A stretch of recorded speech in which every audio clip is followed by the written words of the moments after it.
بسم اللہ الرحمن الرحیم. عن انس ایضا قال دخل النبی صلی اللہ علیہ وسلم حائطا من حیطان المدینہ لبنی النجار فسمع صوتا من قبر فخرج الینا مزورا او فزع فسأل عن متى دفن هذا فقالوا یا رسول اللہ دفن هذا في الجاہلیہ فعجبه ذلك وقال لولا الا تدافنوا لدعوت الله ان يسمعكم من عذاب القبر ما اسمعني.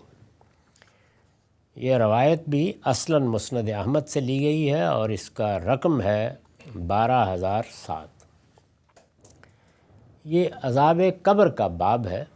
ہم اس کی روایتیں بہت حد تک پڑھ چکے ہیں اور اسی کی بعض روایتیں اب آگے آ رہی ہیں.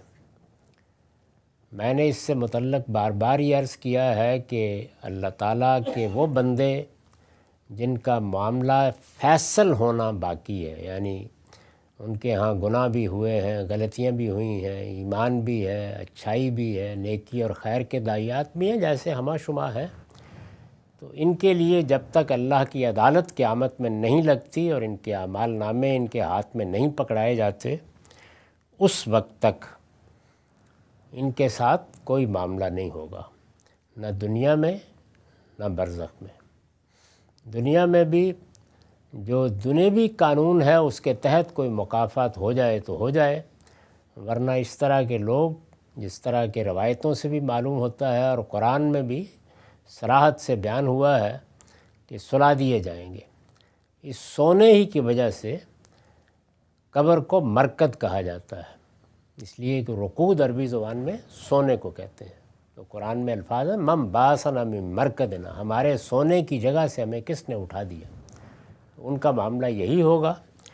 لیکن وہ لوگ کہ جن کے لیے دنیا میں دینونت ہوئی، یعنی اللہ تعالیٰ نے اپنے پیغمبر بھیجے یا ان کا انتخاب ہوا اور اس کے نتیجے میں دنیا میں ان کو سزا بھی دی گئی اور جزا بھی دی گئی، جیسے پیغمبروں کے براہ راست مخاطبین ہیں یا بنی اسرائیل ہیں، ان دونوں کے لیے اللہ کی دینونت دنیا میں ظاہر ہوئی ہے، دنیا میں جزا و سزا ہوئی ہے. تو جن کے ساتھ یہ ہوا ہے ان کے لیے دنیا میں بھی ظہور ہوتا ہے، برزخ میں بھی یہ سلسلہ جاری رہتا ہے، اور پھر قیامت میں قرآن مجید کے الفاظ ہیں کہ یردون الی اشد العذاب، یعنی یہ ترتیب ان کے لیے. تو میں نے عرض کیا تھا کہ یہ چونکہ میں نے یہ بات ابتدا میں بیان کر دی ہے اور بارہا بیان کی ہے، تو اب ہم ایک ایک روایت کو پڑھ کے دیکھیں گے کہ وہ سب انہی دو گروہوں کو بیان کر رہے ہیں.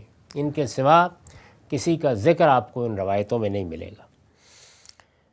تو یہ انس رضی اللہ عنہ کی روایت ہے. ترجمہ ہے کہ وہ کہتے ہیں کہ نبی صلی اللہ علیہ وسلم مدینہ منورہ میں ایک مرتبہ بنو نجار کے ایک باغ میں تشریف لے گئے. آپ کو کسی قبر سے آواز سنائی دی تو آپ گھبرا کر ہماری طرف نکل آئے. پھر آپ نے اس کے بارے میں لوگوں سے پوچھا کہ یہ شخص کب دفن ہوا تھا. لوگوں نے بتایا کہ اے اللہ کے رسول، اس کی تدفین تو جاہلی دور میں ہوئی تھی. اس پر آپ متعجب ہوئے اور فرمایا اگر یہ اندیشہ نہ ہوتا کہ تم لوگ اپنے مردوں کو دفن کرنا چھوڑ دو گے تو میں اللہ سے دعا کرتا کہ وہ تمہیں بھی عذاب قبر کی کوئی آواز سنا دے جو اس نے مجھے سنائی ہے. اس سے پیچھے بھی اسی واقعے کے بعض پہلو دوسرے راویوں نے بیان کیے ہیں. یعنی بنو نجار کے کسی باغ میں رسول اللہ تشریف لے گئے ہیں. یہ بنو نجار کون ہیں؟ یہ یہود کا ایک قبیلہ، مدینہ میں یہود کے جو قبیلے تھے انہی میں ایک قبیلہ ہے.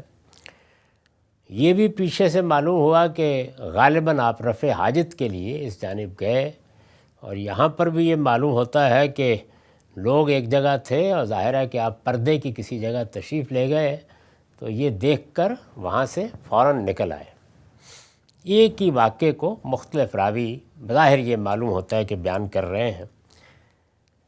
بنو نجار کے بارے میں پیچھے وضاحت ہو چکی ہے کہ یہ یہودی کے ایک قبیلے کا نام تھا. اس پر میں نے لکھا ہے کہ اس طرح کے بعض مشاہدات، جیسے یہاں بیان ہوا ہے کہ اندر گئے اور آواز سنی اور اس کے بعد گھبراہٹ کے ساتھ باہر تشریف لے آئے اور پھر لوگوں کو یہ بتایا جو میں نے آپ کو سنایا ہے، اس طرح کے بعض مشاہدات کا ذکر اس سے پہلے بھی ہو چکا ہے۔ یہ مشاہدات واقعی بھی ہوتے ہیں اور تمثیلات کی صورت میں بھی، یعنی پیغمبروں کو جو مشاہدات کرائے جاتے ہیں ان میں مکاشفے کی نوعیت بھی ہوتی ہے، یعنی کھڑے کھڑے کسی جگہ پر کوئی چیز دکھا دی جاتی ہے، اور یہ رویا کے عالم میں بھی ہوتے ہیں، یعنی سوتے میں جیسے خواب آتا ہے اس وقت بھی ہوتے ہیں۔ ان میں جو حقائق دکھائے جاتے ہیں وہ کبھی تو بیانے ہی وہی ہوتے ہیں، یعنی جیسے کوئی چیز ہے ویسے ہی دکھا دی جاتی ہے۔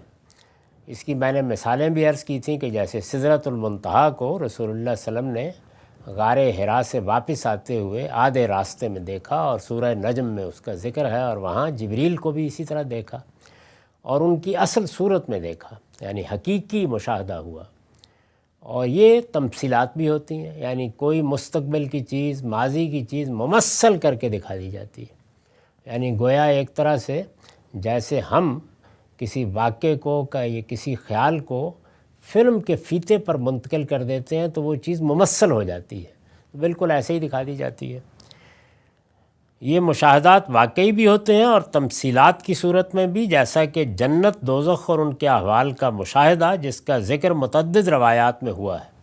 جنت دوزخ کے جو مشاہدات رسول اللہ کو ہوئے وہ ممثل کر کے چیزیں دکھائی گئیں، یعنی ایک چیز ابھی ہوئی نہیں لیکن وہ قبل از وقت دکھا دی گئی، تو اس میں کیا کیا گیا ہے کہ اس پورے واقعے کی ایک تمثیل بنا دی گئی، جیسے خواب میں اللہ تعالیٰ کرتے ہیں، وہاں تمثیلات بن جاتی ہیں۔ ہمارے خواب 90% تمثیلات ہی ہوتے ہیں، ان میں چیزیں ممثل کر کے دکھائی یا سنائی جاتی ہیں، لیکن ہوتی بہرحال خدا کی طرف سے، یعنی پیغمبروں کو جب یہ چیزیں دکھائی جاتی ہیں تو خواہ یہ ممثل کر کے دکھائی جائیں، خواہ بیداری میں دکھائی جائیں، خواہ یہ رویا میں دکھائی جائیں، ہوتی بہرحال خدا کی طرف سے ہیں، اس لیے لازماً اس یقین و اذعان کا باعث بنتی ہیں جس کی بنا پر پیغمبر لوگوں کو ان کی خبر دیتے اور ان سے متعلق جزا و سزا کے حقائق پر ان کو متنبع کرتے ہیں۔ پیغمبروں کا اصلی مقصد ہی چونکہ یہ ہے کہ وہ مبشرین و منذرین ہیں، یعنی لوگوں کو وہ جنت دوزخ کی خبر دینے کے لیے آئے ہیں۔ پیغمبر آپ کی دنیا کے مسائل حل کرنے کے لیے نہیں آئے، یہ ان کا کام ہی نہیں ہے، وہ تو دنیا کے اندر کھڑے ہوئے انسانوں کو خبردار کرنے کے لیے آتے ہیں کہ یہ دنیا عارضی ہے اور ایک دن تمہیں اس پروردگار کی بارگاہ میں پیش ہونا ہے۔ گویا خدا کی ملاقات کی منادی کرنا یہ پیغمبروں کا مقصد ہے، تو اس کو خود قرآن نے بیان کیا ہے، فَبَعَثَ اللَّهُ النَّبِيِّينَ مُبَشِّرِينَ وَمُنذِرِينَ، اسی لیے پیغمبروں کو نذیر کہا جاتا ہے، یعنی ان کا کام کیا ہے؟ قیامت کے بارے میں خبردار کرنا۔ لفظ نبی کے معنی بھی یہی ہے، قیامت کی خبر دینے والے، وہ اصلاً اس لیے آئے ہیں۔ تو جب ان کو یہ خبر دینی ہوتی ہے تو پھر اس مقصد کے لیے ایک یقین چاہیے، اذعان چاہیے، یعنی کوئی تردد نہ رہے۔ تو اللہ تعالیٰ بالکل پردے تو اٹھاتے نہیں ہیں۔ ابراہیم علیہ السلام نے جب یہ کہا کہ کیف تحیی الموتیٰ، اس وقت بھی بالکل تو پردہ نہیں اٹھا دیا۔ ایسے ہی جب سیدنا موسیٰ نے کہا کہ رب ارنی، پروردگار مجھے دکھا، تو اس وقت بھی یہی کیا کہ ایک تجلی کے پردے سے حقیقت کی طرف متوجہ کیا۔ لیکن کچھ نہ کچھ مشاہدات ہو جاتے ہیں جو ان کے لیے یقین اور اذعان کا باعث بنتے ہیں، اور پھر وہ ان کی بنیاد پر، جس کو کہا گیا نا وہ شاہد ہوتے ہیں تو کس چیز کے شاہد ہوتے ہیں؟ یعنی انہی اپنے مشاہدات کے شاہد ہوتے ہیں، یہ چیزیں ان کے سامنے حقیقت ہوتی ہیں، وہ ہمارے لیے اس کی گواہی دیتے ہیں۔ تو یہ رسالت میں آپ صلی اللہ علیہ وسلم کو ایک چیز سنائی گئی تاکہ ان لوگوں کو متنبع کر دیں، کیونکہ اس وقت آپ کے ذریعے سے بھی ایک دینونت برپا تھی، اور آپ کے مخاطبین کے لیے بھی یہی تھا کہ وہ اگر انکار کریں گے اور مجرم بن کے کھڑے ہو جائیں گے تو دنیا میں بھی سزا، برزخ میں بھی سزا، اور پھر قیامت کے بعد۔ تو یہ تینوں مراحل میں اللہ کے رسولوں کے براہ راست مخاطبین کے ساتھ یہی ہوتا ہے، اور دوسرے یہ یہود کے ساتھ ہو رہا ہے۔ کیوں ہو رہا ہے وہ میں بتا چکا ہوں کہ ان کے لیے بھی قومی حیثیت سے اللہ کی دینونت اور جزا و سزا دنیا میں ظاہر ہوئی ہے اور قیامت تک جاری ہے، اس وقت بھی اس کو دیکھا جا سکتا ہے۔ وآخر دعوانا الحمدللہ رب العالمین۔